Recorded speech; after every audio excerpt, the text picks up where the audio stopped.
Hi, this is May. And I'm Joy.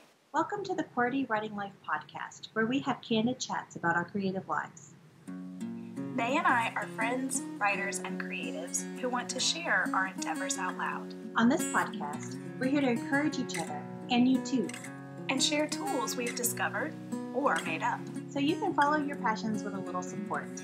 So grab your tea or your coffee, and let's get started.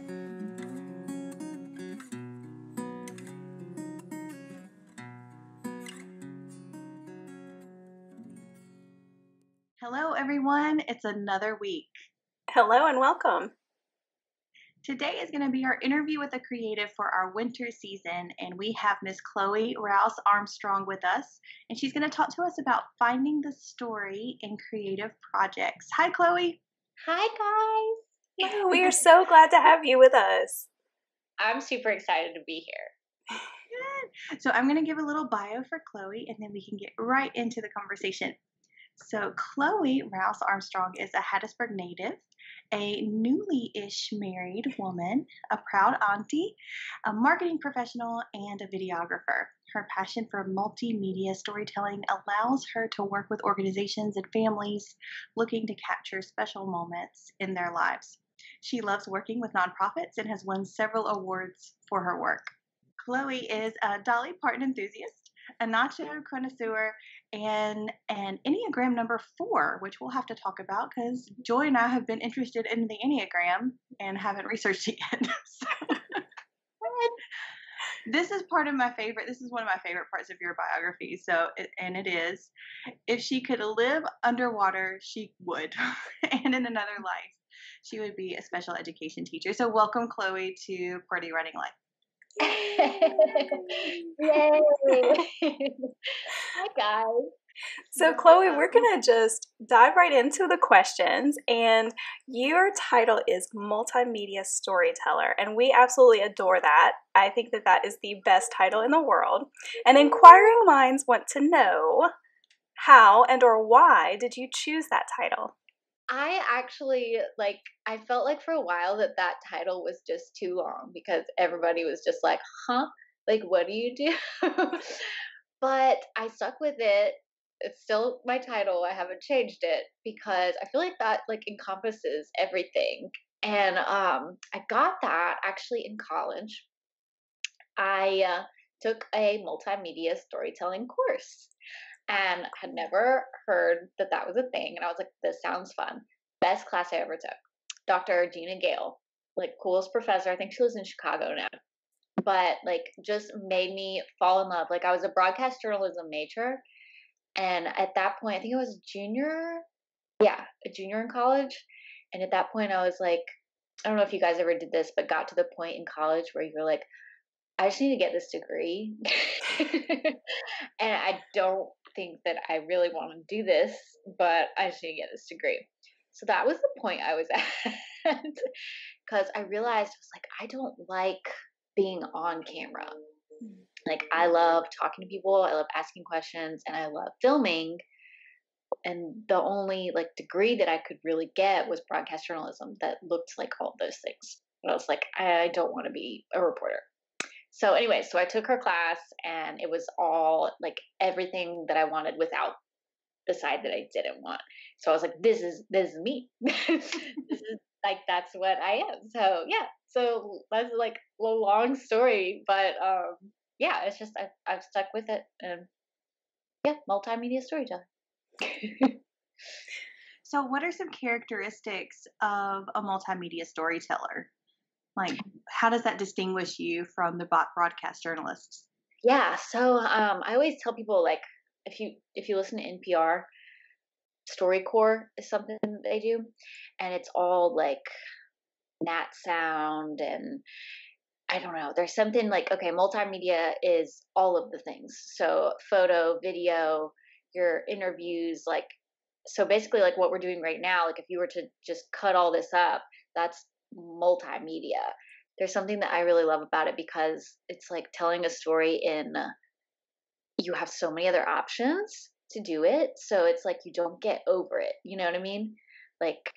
If I'm spent on like filming an interview, I can then go and get more like Nat sound over here, or oh, well, I'm gonna like bring in like this train noise in to help tell like this actual story of like what's really taking place here. When you say a knack sound, what is a knack sound? So in AT, and it's like natural sound, and I forget, that's like video terms, but you call it nat sound. So like B-roll is another one. Okay. But yeah, those are just like terms that you use whenever you're like filming. And Oh, it's like almost like audio theater where they would like if they're walking in the grass while they're talking or something, you'll have like the footsteps. Exactly. And bringing in that. Okay, great. I'm Yeah. sorry.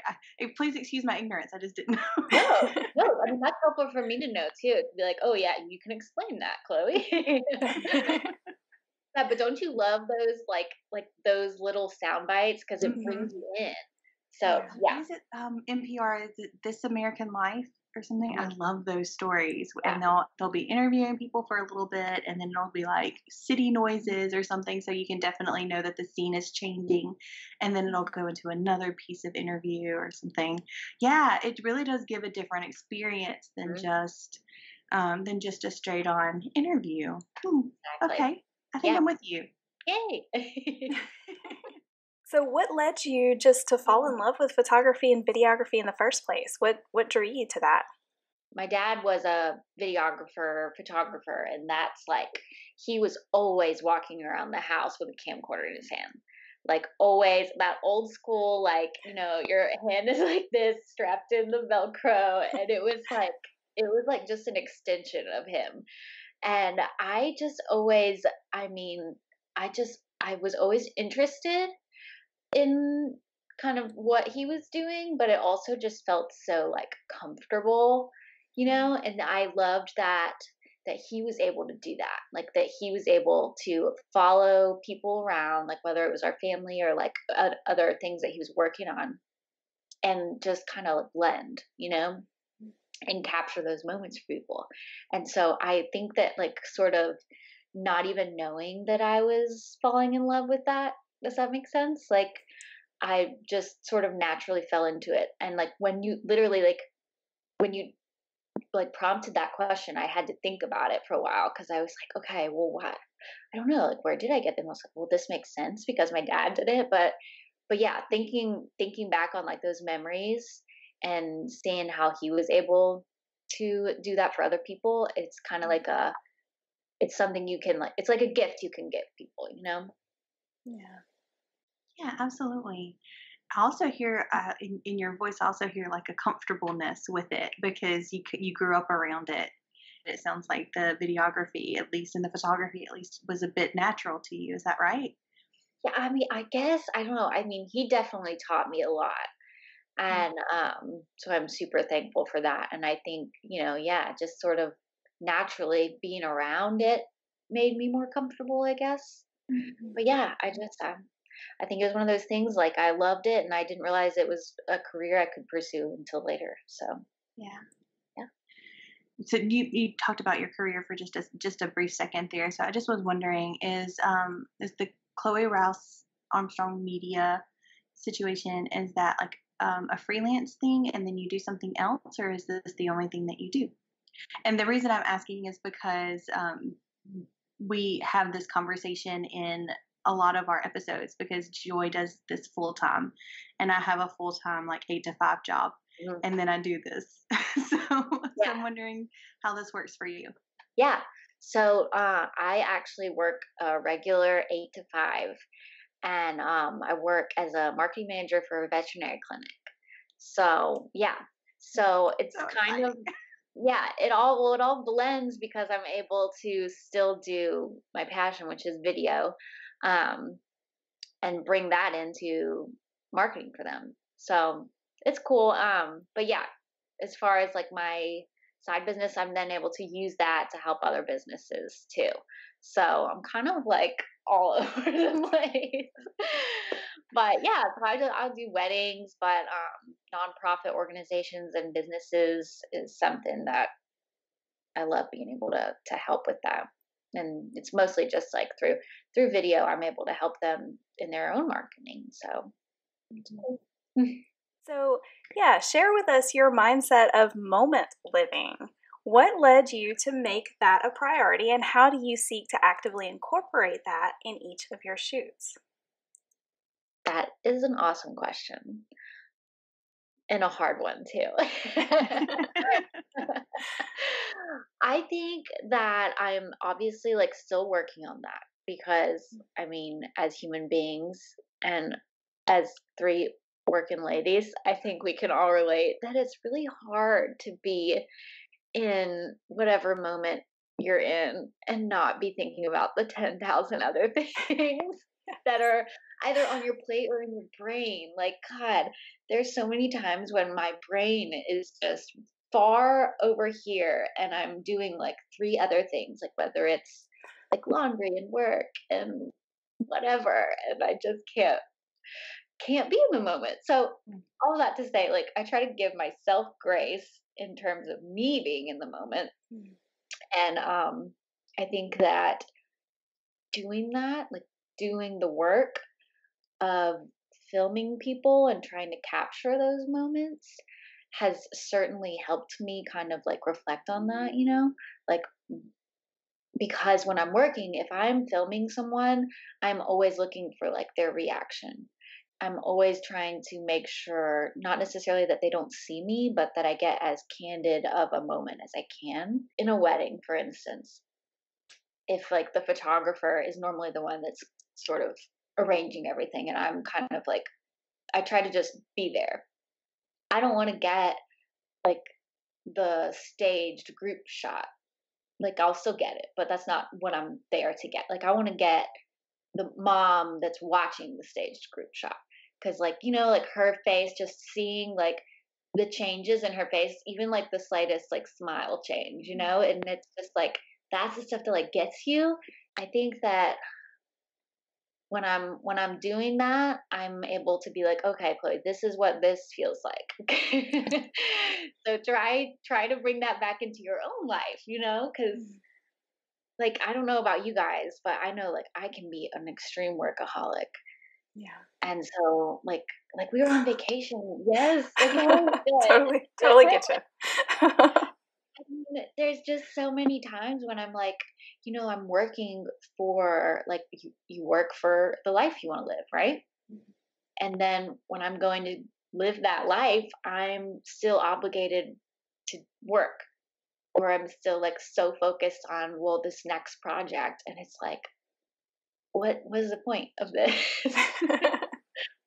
So, yeah, I don't know if that answers that question.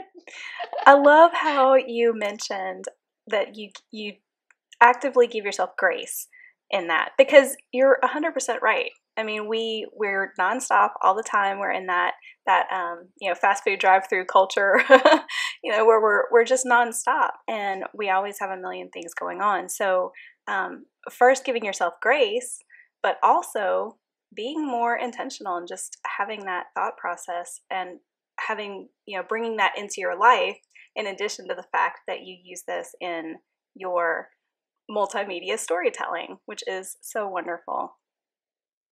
I'm glad that you relate. Yes. Sometimes I'm like, am I crazy? No, you are absolutely not. If so, then you've got two sisters here. We'll make a group. Even if it's only the three of us, it'll be the best group ever. Cool. Yes. I'll make the t-shirts. Yes. I love it. Yeah, I have the same thing. It's like there's just 80 things that are just running around in my head, and then my kid wants to tell me something, or someone needs to talk to me at work or something like that, and sometimes it's hard for me to give my full focus to the conversation, and that's not fair to them.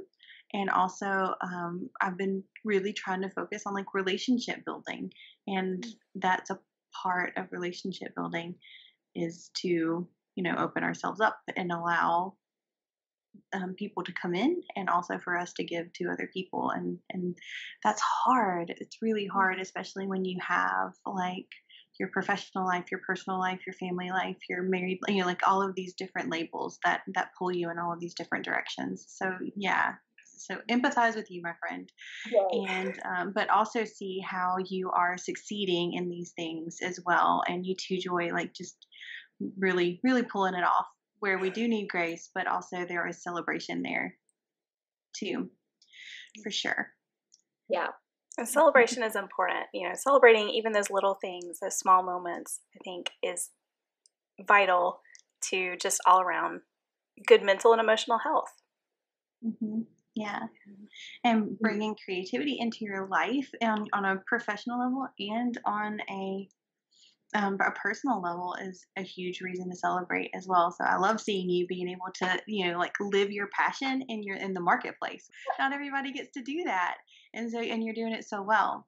And one way that you do that so well is by finding the story inside of your shoot. So it's not like just, okay, stand there and smile, in a really good Photoshop. Like you get in there and you tell a story with your videos that you do, and you piece it together in a way that is just beginning, middle, end, and it's just this beautiful story, and everybody's weeping at the end. So That's always the goal, right? We want to make when people there are cry. tears. That's right. That's our goal too, just with words. So we want to know, like, how you find the story in the shoot. If you can, like, define how you break it down into little steps for us and for our listeners. Yeah. I think it obviously changes for the video or for whatever it is I'm working on. But like for weddings, no, I'm going to say for everything. Yeah, I'm going to say for everything. I think just listening to people is my first like thing, and not going in with not going in with ego, and I can explain that, but not going in with an ego and not going in with like a preconceived notion of what this is. So, like, whether it's an interview for a business or a nonprofit, or I'm going to film a wedding that like I don't necessarily know their story yet.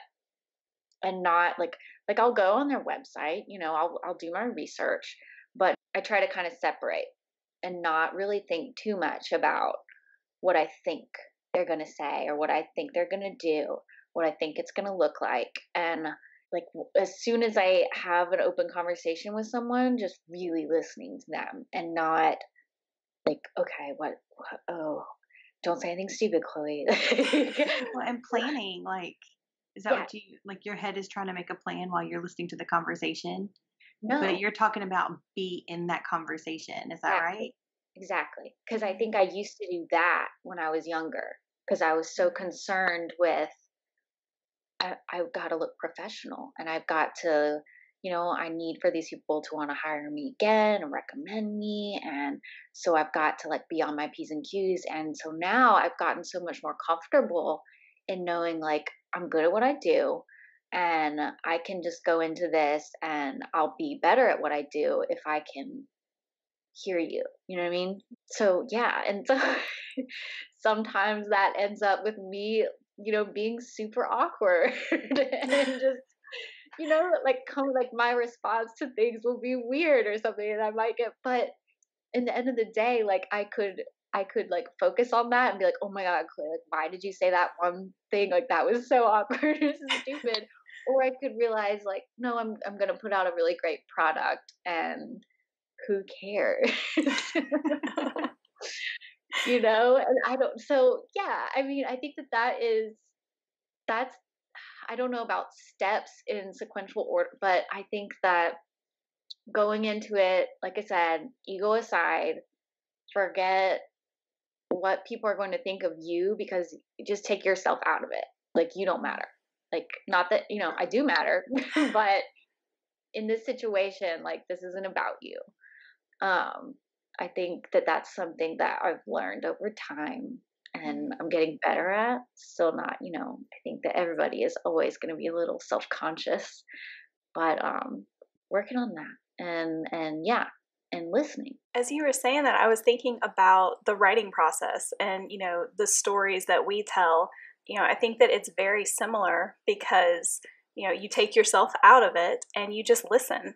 And that's a big part of being a writer as well. So anytime there's a story involved, it's our responsibility as storytellers to listen to that story and then to relay it. Exactly. It's kind of cool. Yes. And to have as little as possible lost in translation too, I think.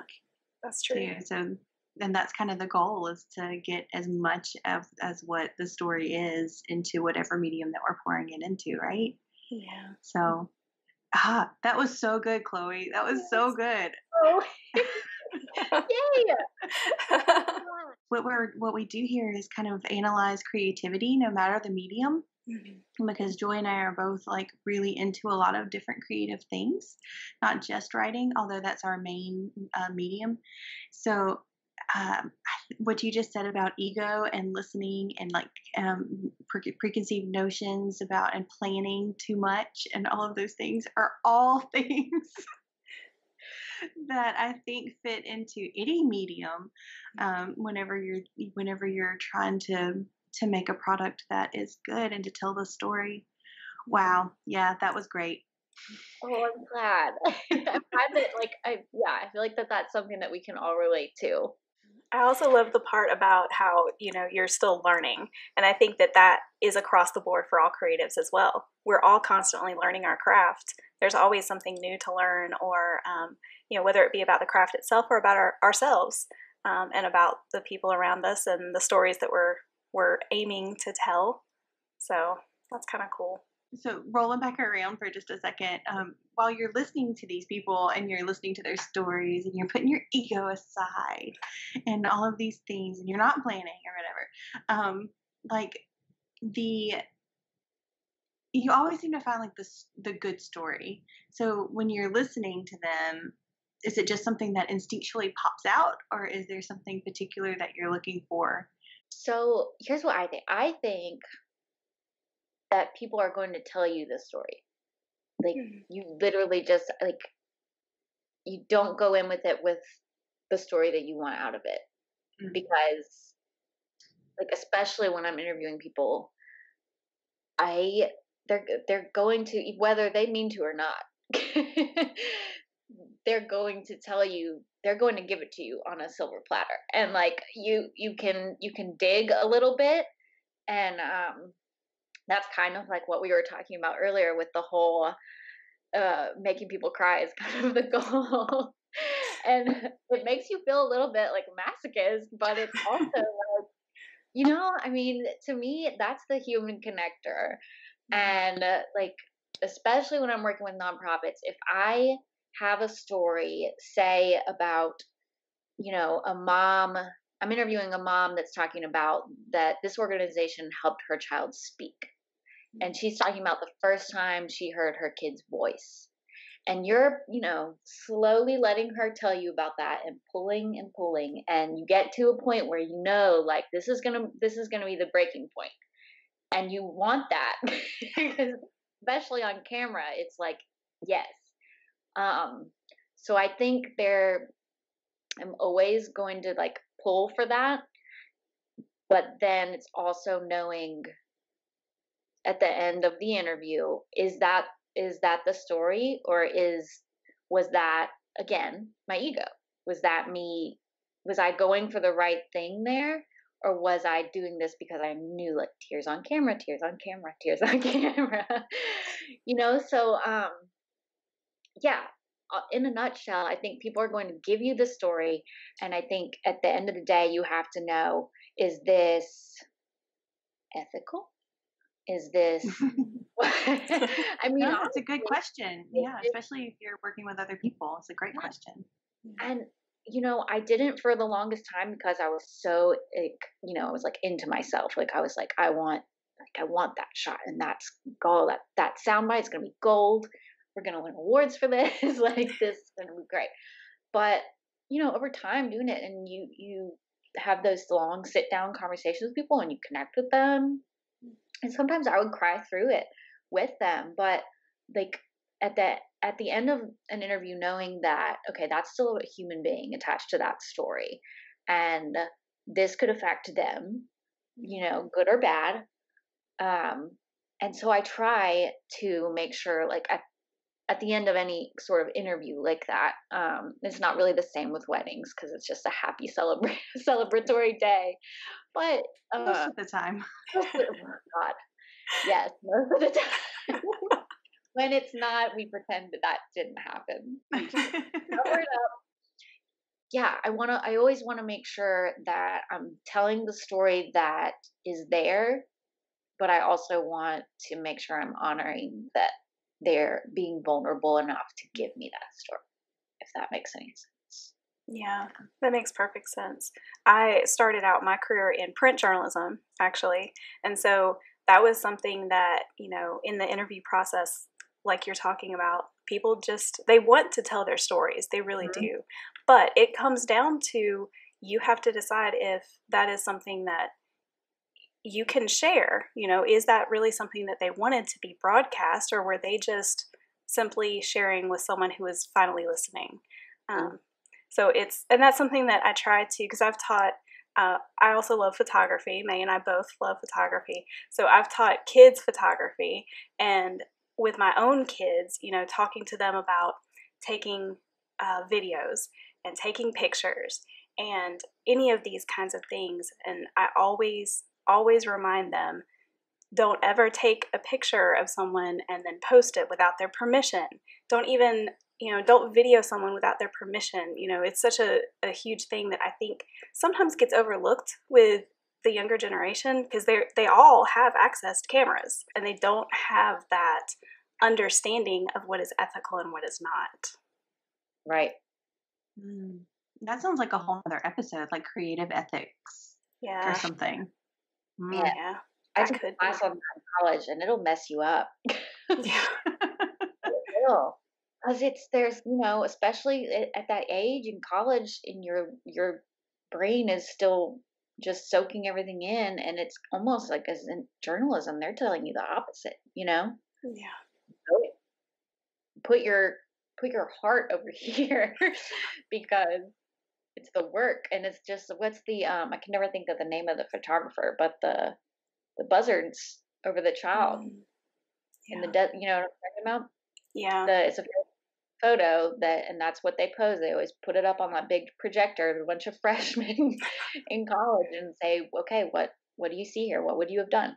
Yeah. That is a whole other. It is.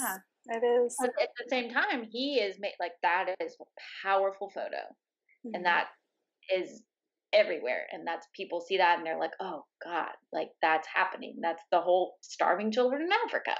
Like, that's where, that's a photo that says exactly that. And so he's obviously doing meaningful work, but we don't know what happened afterward. Yeah, I remember all of those pictures and everything. You're right, especially at that time in life, like you were saying, it sticks with you. Yeah, and the question there is that educational or is that manipulative? Like, I don't know. Right. I don't know. What is right? Mm-hmm. Right? Or is this wrong? Or is this business? Or is this, like, Yeah, like if it's the first thing that you're putting up there and it's like, analyze this photo, like how about a little context and like maybe some lecture on throw it out there. Like, make it like there was definitely a shock factor that was being sought after for that, and shock factor is not one of my favorite things. I wouldn't know that about you, Megan. not a shock factor gal. No, not me. So, talking about that right story and thinking back to online and social media and everything, your Instagram posts are super thoughtful, and they're calming. They're always paired with this gorgeous video teaser. So, how do you choose the right story to tell on social media? Because that's a whole other ballgame when it comes to storytelling. Yeah, that's a good question. Social media is something I feel like I have not mastered at all. And I mean, it's impossible to, right? Because it's constantly changing, the algorithm. I hate that word. So that, yeah, I don't, I just got a social media alert. They know you're talking about them. Yeah, like, what was that? So I've tried to stop caring. Because, again, ego is the biggest, like, I feel like it just, like, it's just so negative. And And that's what social media is doing to us right now. But obviously, you still have to use it because that's how we all communicate now. So, yeah, I mean, I try to share little pieces of my personality and little pieces of the way that I work, I guess, in my social media posts and like how I kind of put together videos. But for the most part, like I enjoy just doing it. It's the sharing that makes it really nerve wracking because you don't know, it's like we all put so much weight on, well, how many likes am I going to get off of this? And am I going to get a new follow off of this? Is this going to turn into a new, business venture? Am I going to get a new client off of this? And ultimately, like, I have to reel myself in every time because I'm like, it's not about that. It's about the person that is in that video and what, like, are they happy? Is this something? So, like, I just posted a video, like a little wedding teaser, and she's like, oh my God, I'm crying. Like, okay, that's what matters. Yeah. Forget everything else. Like, she's happy. So yeah, I feel like I'm learning to not care so much about the whole, oh, I need to grow my following and how, these Instagram hacks and all this, and just do the work. Yeah. Yeah. I I feel 100% agree. Yeah. I'm with you too.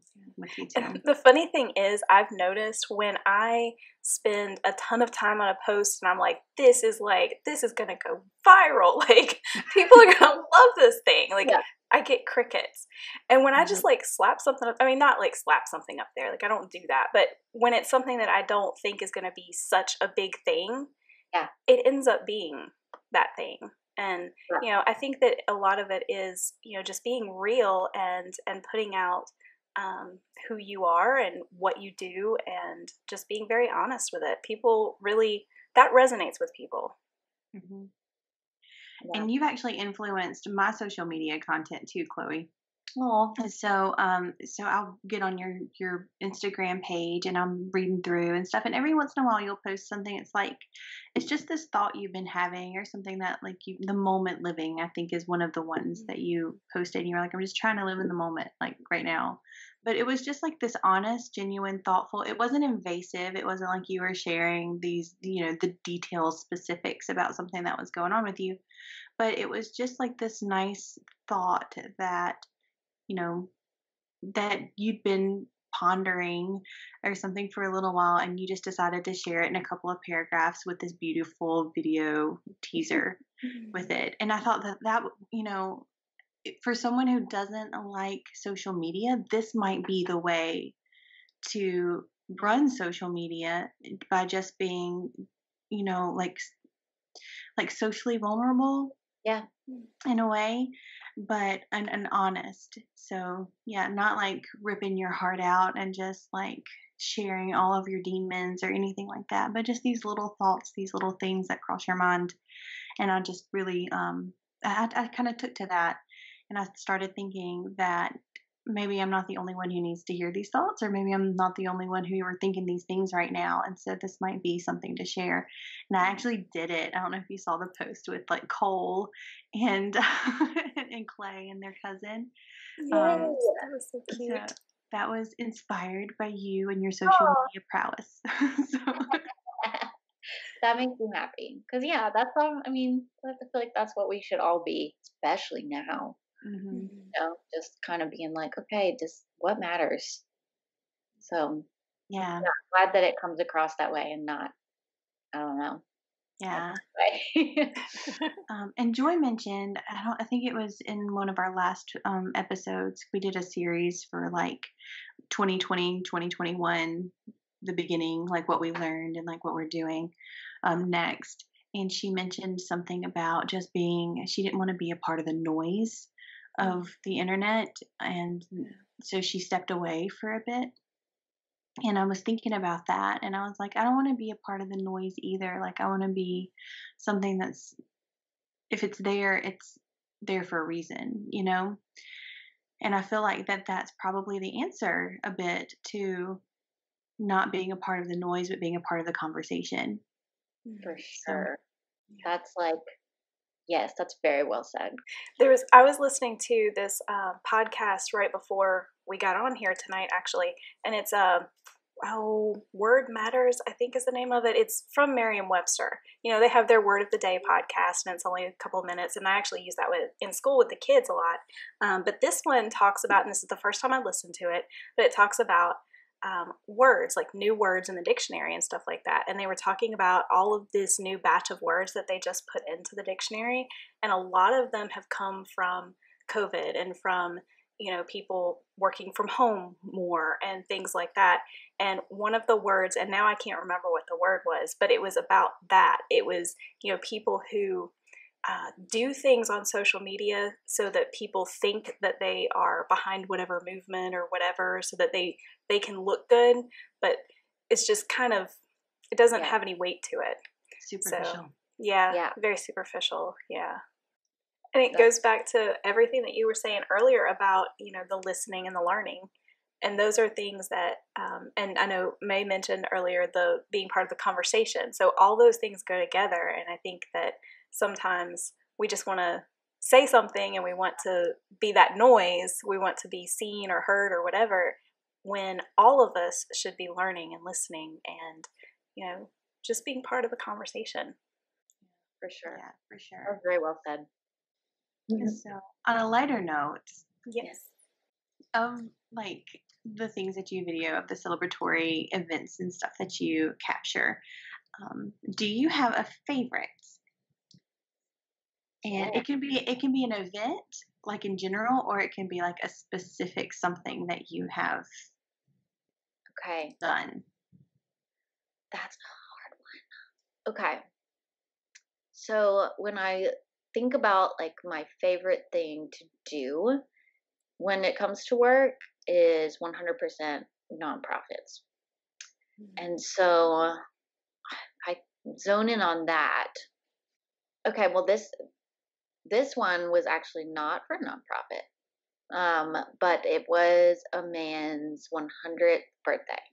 Oh, wow. And and we had already met him. I had already filmed his story, and it sat in the longest interview I've ever sat in, and just loved every minute of it. Because, I mean, like I'm doing on this podcast, he was going left, right, behind, like it made zero sense, but all the sense, like he was 100 years old.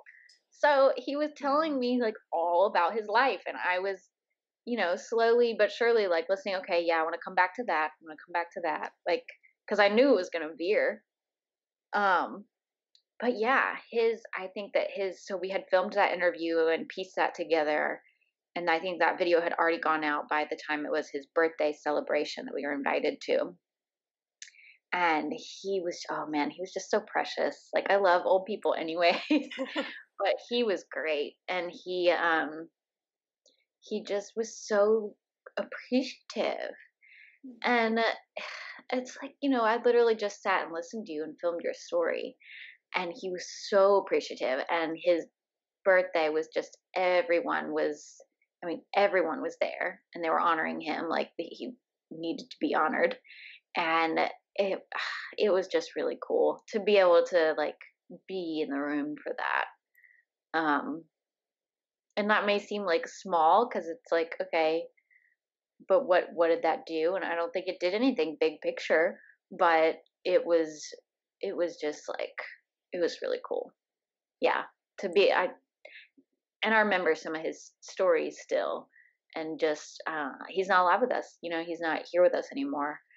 And that, I mean, that's a piece of history, whether or not other people are going to remember it or not. So, yeah. Oh, I love that. Absolutely adore that. The thing is, every single person has a story, and I love that you're getting to tell some of those stories through your multimedia storytelling. I love that. And I personally think that the elderly, they kind of get overlooked, and so just the fact that you picked a guy who was going to turn 100, and like, this is the situation, and I don't know how that came to be, but just it resonates with me as well, because I have a soft spot a soft Yeah. spot there. I want to do more of that, Megan. Like I want to get into that and just, hey, you have a grandparent or a parent that you just want their story recorded, like let's do it. Cuz Mhm. I yeah, they need to be told. Like they've got, especially now, we just don't know what's going on in the world and Yeah. And especially with so many people can't even visit with their elderly parents, yes. grandparents, whoever. So they're missing some of those moments where maybe they would have had those conversations and they would have asked the questions and heard the stories, and maybe they're not able to do it right now. Yeah. Yeah. Oh, I wish that was like a part of nursing homes or something. Like, Yeah. Did I they wish have that was a somebody thing. to do Mhm. that? Just Yeah. like a story person, like somebody just going and almost like a newsletter, but like a video newsletter. Mhm. Yes. Like, here's what Sam did today. And Sam wants to talk about this today, so we're gonna let him. Like, Yeah. yeah, no, that would be awesome. We would visit my great aunt Orame when I was young, and she would just tell us stories, like all the stories. Mhm. And some of it was traumatizing. Oh, no. Going back to Yeah, that no sounds filters right. thing. Like, That checks out. well, she grew up on like, their animals and farms situations, and there were some deaths in the family, some really horrific deaths and stuff. Um, but some of them were just hilarious, and I just there was something about her that after we visited, like it was almost like this relief to be able to. I don't know. It seemed like a sigh of relief Yeah, whenever she had to tell her stories. yeah. And I wonder if that's how he felt too. It's like the appreciation of somebody listening and really listening, not just because, you could set up a video and a microphone and let them talk and you not be a part of it. But the Mhm. fact that you were actively listening and you wanted to get them back to those places and dive deeper and learn more. And yeah, that you made it an experience for him. I think that's really special and probably something that made him very happy at the end. I hope so. Yeah. Good choice. Right. Do I do what do I win, Megan? My heartfelt gratitude. Oh. Okay. Well, and we kind of did talk about this question a little bit already, about how your view of storytelling evolved over time when you were talking about ego and how you kind of started with all of that. But do you have anything to add, like about baby Chloe, videographer, photographer, to the now adult lovely lady who we have? Like what was she like? Maybe some top lessons or something that you've learned as you've grown from the hobbyist to the career lady. Thank you for saying that, because I think that, again, working ladies, we don't give ourselves enough credit in our side passions or side hustles, whatever you want to call it. Because it's like, no, if you're doing it, you're doing it.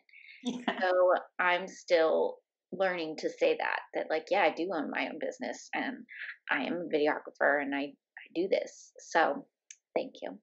Um, I'm trying to think of I mean, I've learned a lot. Strangely enough, I think the things that I've learned has not been about the craft necessarily, but about me and how I am. Yeah. So, I mean, that's honestly where my head is going to, because but most of my stuff is just how I take feedback, how I internalize things, and how I just like move with the work. Like, and again, am I going into it with a preconceived notion, or am I going into it really open to what's about to happen? And that can be really hard, yeah. especially if you're doing that every day. Um, just kind of, like you were saying, like you don't want to open yourself up entirely to receive whatever's going to happen, because people can be, well, I don't know what I can say on this podcast. I think that's clear. And not nice people don't belong in your open heart. So, there's I I think that goes back to receiving criticism and internalizing things, and what will I allow myself to receive from you, other person, and not think of you as like the authority, or you know the Oh, yeah, judge. that's a huge one. Yeah. you know like what And I mean, I still struggle with that 100%, but being able to receive criticism but not let it soak all the way in to my bones and try to give me arthritis. Yeah. That got graphic. I think you and I maybe gone through some of the same journey though, and I still have a hard time seeing myself as an authority figure and an adult. And there are people who are um, older than me or have been in a position for longer than I have that I hold into a higher place than my own opinions and my own instincts hmm too. And that's been something that I've had to learn. I'm 37 years old and I'm still learning this thing. Yeah, yeah. But Because you don't want to be so confident. You don't want to be overly confident, because then you're difficult, or you're sensitive, or all these fun words that people like to throw at you. I know, as if sensitive is an insult. Like, girl, I could go on a TED talk about that. An actual TED talk. We're having you back. I literally, like, I'll go on rants every now and then, because that's okay. That's my number 4. I am an emotional being. We'll do another. Yeah. Yeah, let's So, go. final question: mountains or beach? Duh. Beach. I Beach. figured. Beach. Yes, I'm obsessed with the beach. I like literally grew up like second home beach. My mom is an actual mermaid, and just like straight up like throw the baby in the ocean and they'll learn how to swim. Like that was me and my sister. So Wow. yeah, the beach. Oh, What about you guys? I'm more mountains, Okay. Yes, me but too. I do like the beach. Yeah, I like the beach a lot, especially if you're with people who are fun. yeah. I have a really strange. I have a fear of water I can't see in. Mhm. I remember So this. yeah, so I don't go into the water very much, and then when I do, like, it's a really big deal for me. Like I'm like I've conquered my fear, and I feel really good about myself whenever I do it. Well, So that's good. yeah, so I do try to do it very often. I have problems with jellyfish. Evidently, I was attacked by a jellyfish when I was little, and Oh, so That puts so a whole other meaning to your little logo on StorySwell. hmm it does, doesn't it? Wow. what's your Mind logo? blown.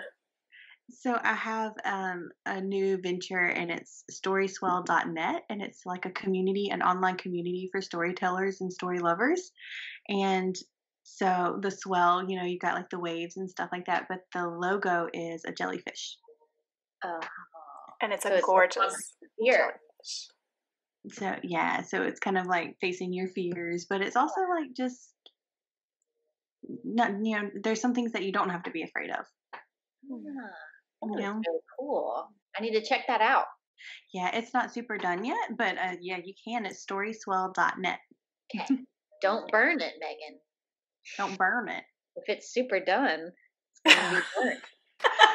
Oh, I see what you did there. Don't leave it in the oven for Yeah. too long. That's true. That's true. Well, Chloe, this has been so wonderful. Thank you so much for being with us. Can you tell us how, if anyone would like to acquire your services or take a look at your Instagram or something like that, how can people get in contact with you? Okay, so my website is crmultimedia.com. I'm on Instagram as Chloe Rouse Multimedia Storyteller, Facebook. But yeah, I mean, you can go to my website and reach out and inquire about any kind of video or marketing that you are interested in. That's awesome. And we will put those links in our show notes so you guys can grab them there. And I think that it is time for a QWERTY challenge. Yeah, Chloe has a wonderful challenge for you guys today. So run with it, Chloe. Yeah, okay. So I think it's super helpful to just start listening to people throughout your day, and really kind of taking note of little things like, did so and so tell you that it was their kid's birthday and this is what they did to celebrate? Or, that they just bought like a really good coffee from this place, or they made this really awesome dinner, or whatever. And just remembering that and going home with that, and even if it's just your cat, like whoever is there to listen to you, I think that it's really helpful for us to be able, especially now, to be able to look outside of ourselves and do that for your own mental health, but b, being able to communicate back something good that happened to somebody else is a great form of storytelling, and it's a good practice. So, yeah, I challenge you listeners and myself, because I'm still working on it. But yeah, I think it's a good practice to put into place. That's I'm gonna take that one too. Yeah, for sure. Okay, Chloe, thank you so much for being here with us tonight. This has been so wonderful and just a spirit lifter and a great conversation, and a lot of really good tidbits that you've given us to think about today. So thank you for that. Yeah, this has been wonderful. Thank you so much for doing this with us, Chloe. Thank you guys. You guys are really good at what you do. And I felt very at home in my first podcast interview. Yay. Oh, you're a newbie. I'm glad you could cut your teeth with us. Have a great week, everyone. Okay, and go make something. Bye. Bye. Thanks for listening until the end. Seriously, you're a trooper. Do you think QWERTY Writing Life is the bomb? May, you just said the bomb. Don't you censor me. If you think QWERTY Writing Life rocks ice for real, oh my word, please rate, review, and share us with others. If you have questions about this week's episode or want to start a conversation, you can reach us by visiting QWERTYWritingLife.podbean.com. We'll be back next week with more candid chats for you.